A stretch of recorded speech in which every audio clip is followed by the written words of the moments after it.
محترم سامعین گرامی، معاشرے کے اندر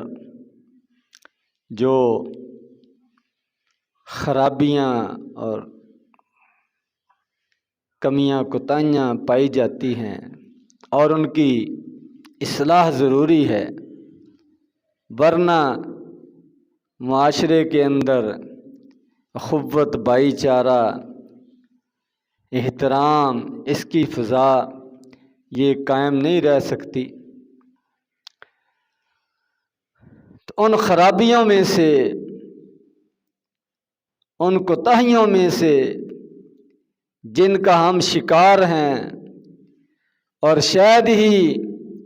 کوئی مجلس اس سے خالی ہو، بچی ہوئی ہو، وہ ہے ایک دوسرے کی غیبت کرنا، دوسرے کی خامیاں بیان کرنا، نقائص وہ بیان کرنا، خواہ اس کا کوئی مقصد ہو یا نہ ہو، کوئی فائدہ ہو یا نہ ہو، بس ایک عادت بن گئی ہے، ایک ماحول بن گیا ہے، اور اپنی زبان پر کنٹرول نہیں رہا، کوئی احتیاط نہیں رہی، جو دل میں آئے اس کو زبان کے ساتھ اس کا اظہار کر دیا۔ کسی کا کوئی نقصان ہو یا بھلا کوئی پرواہ نہیں، کسی کی عزت مقام و مرتبہ خراب ہو نہ ہو کوئی پرواہ نہیں۔ تو ہمارے دین نے، اللہ تبارک و تعالیٰ نے قرآن مجید میں، نبی کریم صلی اللہ علیہ وسلم نے احادیث میں اس حوالے سے ہماری اصلاح فرمائی ہے، ہماری رہنمائی فرمائی ہے، ہماری تربیت کی ہے، کیونکہ اسلام اخوت کا، بھائی چارے کا یہ دین ہے، ایک دوسرے کے احترام کا دین ہے، ایک دوسرے کے ساتھ عزت سے پیش آنے کا دین ہے، ایک دوسرے کا اچھا تذکرہ کرنے کی تعلیم دیتا ہے، اور کسی کے بارے میں خام خواہ جھوٹا پراپوگنڈا تو دور کی بات ہے، سچا پراپوگنڈا اس کی بھی اجازت نہیں دیتا۔ جب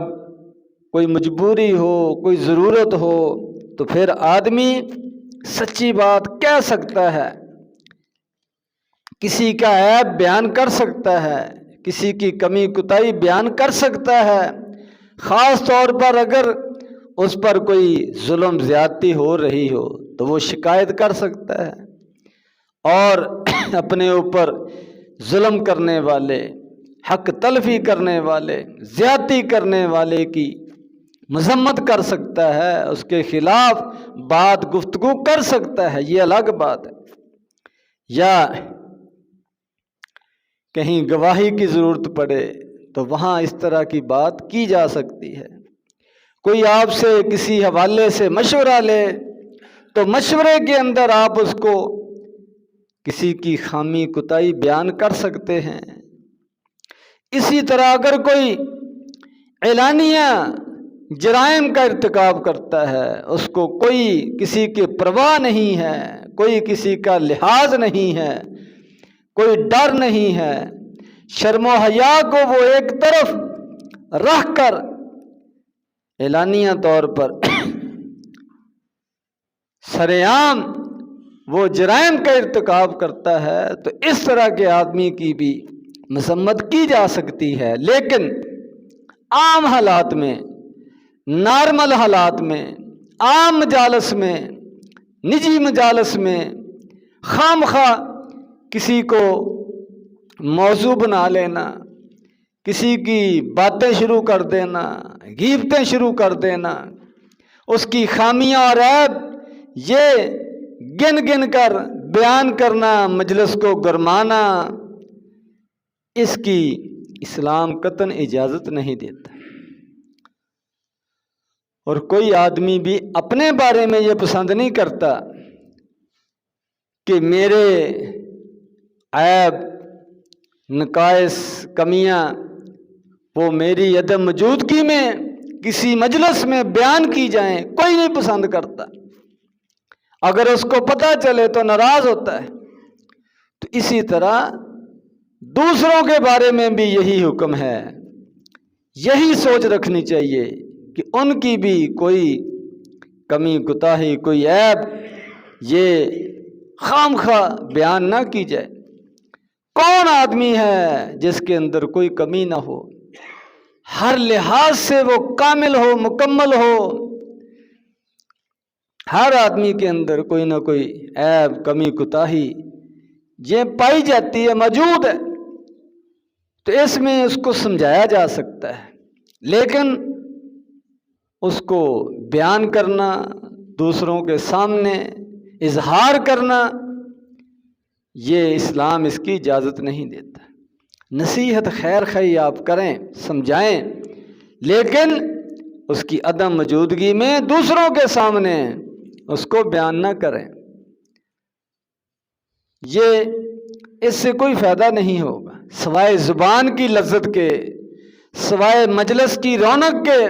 کچھ حاصل نہیں ہوگا، بلکہ اس سے معاملات بگڑتے ہیں۔ جب آپ احتیاط نہیں کریں گے تو دوسرے بھی آپ کے بارے میں احتیاط نہیں کریں گے۔ تو اللہ تبارک و تعالیٰ نے قرآن مجید میں فرمایا وَلَا تَقْفُ مَا لَيْسَ لَكَ بِهِ عِلْمٌ إِنَّ السَّمْعَ وَالْبَصَرَ وَالْفُؤَادَ كُلُّ أُولَئِكَ كَانَ عَنْهُ مسؤولا، کہ جو چیز آپ کو معلوم نہیں ہے، آپ کے علم میں نہیں ہے، آپ اس کی حقیقت سے واقف نہیں ہیں، آپ کے سامنے نہیں ہے، آپ خام خواہ اس کے پیچھے نہ لگیں، اس کی ٹو نہ لگائیں، اس کی جاسوسی نہ کریں، تجسس نہ کریں۔ بے شک کان، آنکھ، دل،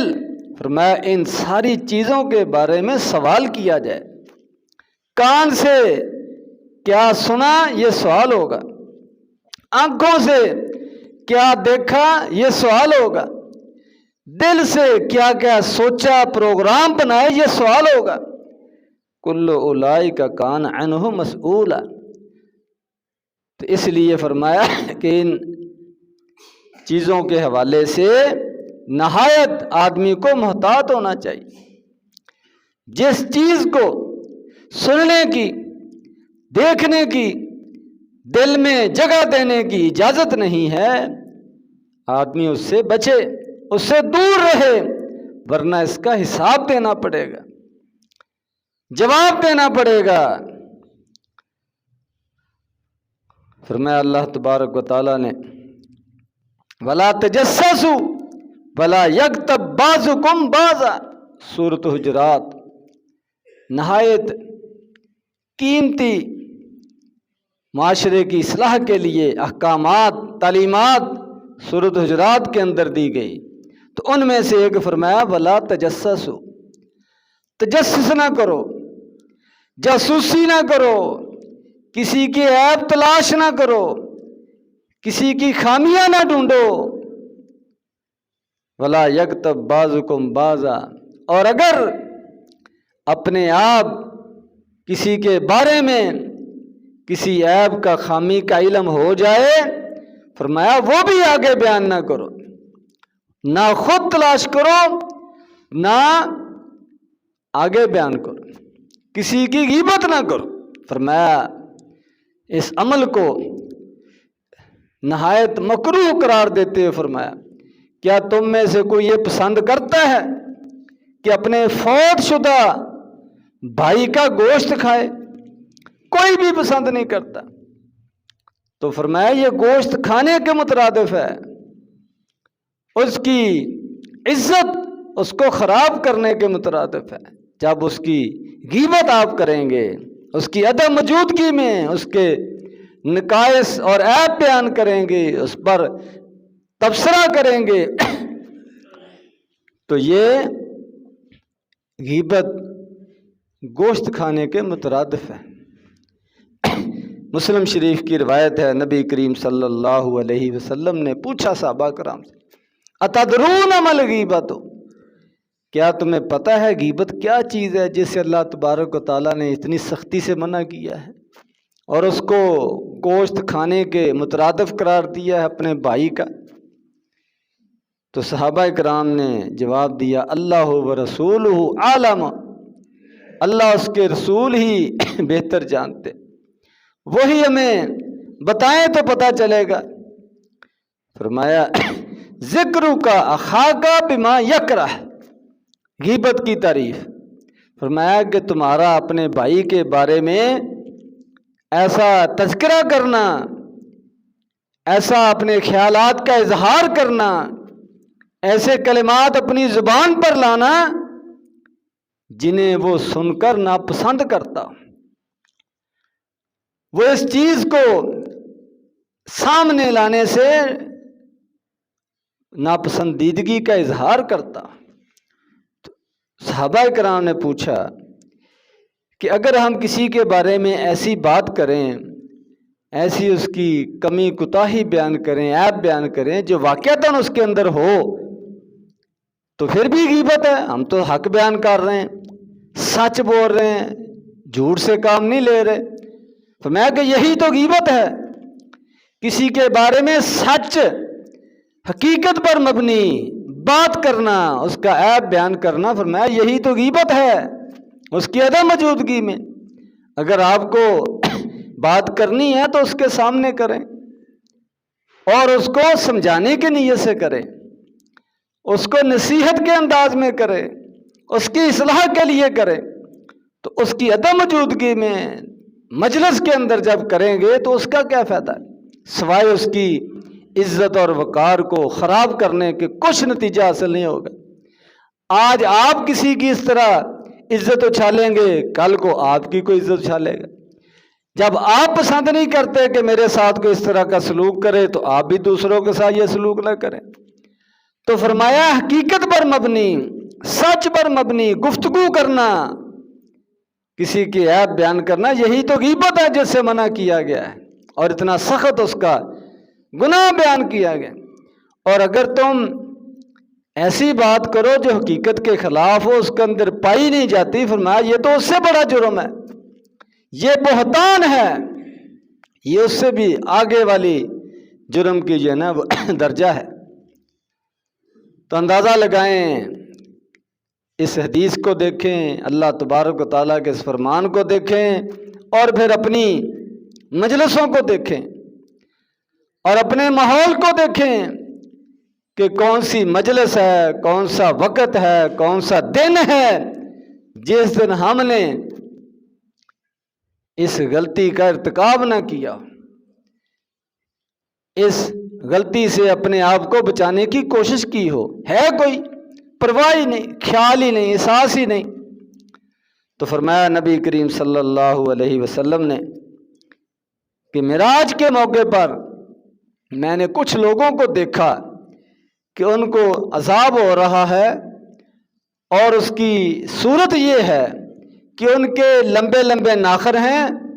اور وہ بھی تانبے کے، سخت نکیلے، اور ان کے ساتھ اپنے چہروں کو نوچ رہے ہیں، اپنے چہروں کو، اپنے سینے کو زخمی کر رہے ہیں۔ تو میں نے جبرائیل علیہ السلام سے پوچھا یہ کون لوگ ہیں، ان کو یہ سزا ان کے اپنے ہاتھوں سے کیوں دی جا رہی ہے؟ تو آپ کو بتایا گیا کہ یہ وہ لوگ ہیں جو لوگوں کی غیبت کرتے تھے، چغلی کرتے تھے، لوگوں کی عزتوں سے کھیلتے تھے، ان کا تماشا بناتے تھے۔ یہ وہ لوگ ہیں جو آج اپنے اس کیے پر پچھتا رہے ہیں اور اس کی سزا بھگت رہے ہیں۔ تو ایک طرف اس کی سزا دیکھیں اور اس کی قباحت دیکھیں، اور ایک طرف اپنے معاشرے کو دیکھیں۔ تو یہی وجہ ہے کہ معاشرے کے اندر وہ خیر و برکات کا دور دور تک نشان نظر نہیں آتا، ہر جگہ قدورتیں، نفرتیں، فتنہ فساد، لڑائی جھگڑا۔ اس کی یہی وجہ ہے کہ ہم نے اسلامی تعلیمات ان کو پس پشت ڈال دیا ہے، ان پر عمل کرنا چھوڑ دیا ہے، اور اس طرح کی جو غلطیاں ہیں، کوتاہیاں ہیں، ان کو ہم نے معمولی سمجھ لیا ہے۔ تو اسلام نے سختی کے ساتھ غیبت سے منع کیا ہے، چغلی سے منع کیا ہے، جاسوسی سے منع کیا ہے، بدگمانی سے منع کیا ہے۔ تو یہ وہ چیزیں ہیں جو معاشرے کے اندر خرابی کا باعث بنتی ہیں، اور اگر ہر آدمی ان چیزوں کا خیال رکھے اور اپنی زبان کو، صرف زبان کو کنٹرول کرنے کا وہ تھوڑا سا ایک موقع جو ہے نا، وہ آدمی اپنے آپ کو کنٹرول کر لے، چند منٹوں کی، چند لمحوں کی بات، تو بہت سی خرابیوں سے آدمی بچ سکتا ہے۔ تو نبی کریم صلی اللہ علیہ وسلم نے فرمایا، ابو داؤد شریف کی روایت، فرمایا کہ لوگوں کے عیبوں کے پیچھے نہ پڑو، کہ پہلے تلاش کرو پھر بعد میں ان کو بیان کرو۔ فرمایا کہ ایسے نہ کرو، اگر تم نے ایسے کیا تو اس سے معاشرے کے اندر بگاڑ پیدا ہوگا، خرابیاں پیدا ہوں گی، وَقِدْتَ أَن تُفْسِدَهُمْ، تم لوگوں کو اور خراب کر دو گے۔ جب اس طرح کا ماحول بن جائے، رواج بن جائے، تو پھر بجائے اصلاح کے وہ کام اور زیادہ بڑھ جاتا ہے، جرائم بڑھ جاتے ہیں۔ فرمایا نبی کریم صلی اللہ علیہ وسلم نے کہ مسلمانوں کی غیبت نہ کرو، وَلَا تَتَّبِعُوا عَوْرَاتِهِمْ، اور ان کے عیبوں کے پیچھے نہ پڑو، عیبوں کو تلاش نہ کرو۔ فرمایا کہ جس آدمی نے کسی مسلمان کے عیبوں کا پیچھا کیا، عیب تلاش کیے اور پھر ان کو آگے بیان کیا، فرمایا اللہ تبارک و تعالیٰ اس کے عیبوں کے پیچھے پڑ جاتے ہیں۔ یعنی یہ اس کے عمل کا نتیجہ ہے، یہ اس کی سزا ہے کہ اس کے عیب بھی پھر چھپے نہیں رہتے، اس کے عیب بھی پھر سامنے آ کر رہتے ہیں۔ اور فرمایا کہ اللہ تبارک و تعالیٰ اس کو بھی پھر ذلیل کرتے ہیں جس طرح اس نے اپنے مسلمان بھائی کو ذلیل کیا ہے، اگرچہ فرمایا وہ اپنے گھر میں بیٹھا ہو، گھر میں بیٹھا ہوا، اس کو کوئی خیال تک نہیں کہ میرا معاملہ اس طرح خراب ہو سکتا ہے، لیکن اس نے خود پہلے غلطی کا ارتکاب کیا ہے، عیبوں کو تلاش کیا ہے، ان کو بیان کیا ہے، تو آپ بڑے آرام سے گھر میں مطمئن بیٹھا ہے، لیکن اللہ تبارک و تعالیٰ کی لاٹھی بے آواز ہے۔ آپ گھر بیٹھے ہوئے وہ بیٹھا بٹھایا ذلیل اور خوار ہو جاتا ہے، اس کے عیب بھی منظر عام پر آنے شروع ہو جاتے ہیں۔ یہ سزا ہے مسلمان کی عزت کے ساتھ کھیلنے کی، اس کو اچھالنے کی۔ تو یہ نبی کریم صلی اللہ علیہ وسلم نے اپنی امت کو ڈرایا ہے اور فرمایا من استمع الی حدیث قوم وہم لہ کارہون اور یفرون منہ، جس آدمی نے کسی آدمی کی، کسی مجلس کی باتوں کو سننے کی کوشش کی، ان کی جاسوسی کی کوشش کی، ان کے عیب تلاش کرنے کی کوشش کی، جبکہ وہ اس کو ناپسند کرتے ہیں، اس کو بتانا پسند نہیں کرتے، لیکن یہ جاسوسی کر کے، ٹو لگا کر عیب ان کے ڈھونڈتا ہے، تلاش کرتا ہے، نوٹ کرتا ہے۔ فرمایا صب فی اذنہ العنق یوم القیامت، بخاری شریف کی روایت۔ فرمایا قیامت والے دن ایسے آدمی کے کان کے اندر سیسا پگھلا کر ڈالا جائے گا، نہایت تکلیف دہ عذاب کا اس کو سامنا کرنا پڑے گا۔ جن کانوں کے ساتھ یہ دوسروں کے عیب تلاش کرتا تھا، باتیں نوٹ کرتا تھا، تجسس کرتا تھا، سننے کی کوشش کرتا تھا، عیب تلاش کرنے کی کوشش کرتا تھا،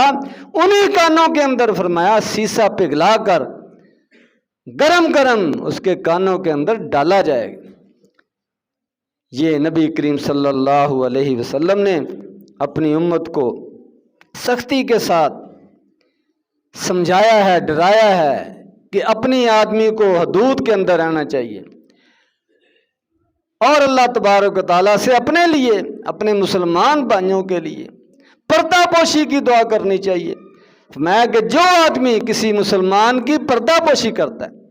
اس کو اس کے کسی عیب کا، خامی کا علم ہے، بغیر جاسوسی کے، بغیر تجسس کے، خود بخود کسی بات کا علم ہو گیا ہے، میں اس کو بھی وہ بیان نہ کرے، اس کو بھی چھپائے، سترہ اللہ یوم القیامہ، اللہ تبارک و تعالیٰ اس پر پردہ ڈالیں گے قیامت کے دن۔ تو کون آدمی ہے جو بچا ہوا ہے غلطیوں سے، کوتاہیوں سے؟ اس لیے اسلام کی تعلیم یہ ہے کہ دوسروں کے عیبوں کو سر عام مجالس کے اندر یہ بیان کرنا جائز نہیں ہے۔ البتہ سمجھانا، نصیحت کرنا، اصلاح کرنا یہ الگ بات ہے، ڈائریکٹ اس کے ساتھ بات کرنا، اچھے انداز کے ساتھ، حکمت کے ساتھ، خیر خواہی کے جذبے کے ساتھ، یہ تو اسلام کا حکم ہے۔